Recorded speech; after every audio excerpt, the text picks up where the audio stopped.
গত কয়েক বছর ধরেই মায়ের এরকম একটা মূর্তি বানাতে চাইছিলাম আমি, কিন্তু কিছুতেই পেরে উঠছিলাম না।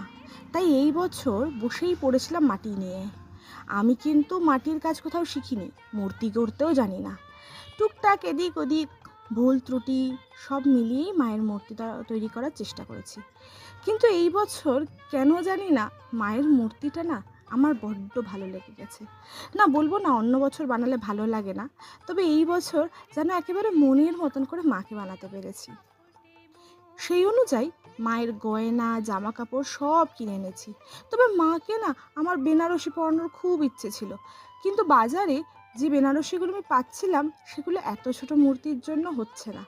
তাই এই বছর এই কাপড় দিয়েই মায়ের একটা শাড়ি বানিয়ে দিচ্ছি। তোমরা কিন্তু দেখে বললো তোমাদের কেমন লাগছে। আর ফুল লুকটার জন্য কালকের জন্য ওয়েট করো। আমি ভাবছি মায়ের একটা সিংহাসনও বানাবো। তোমাদের সাথে কাল দেখা হবে।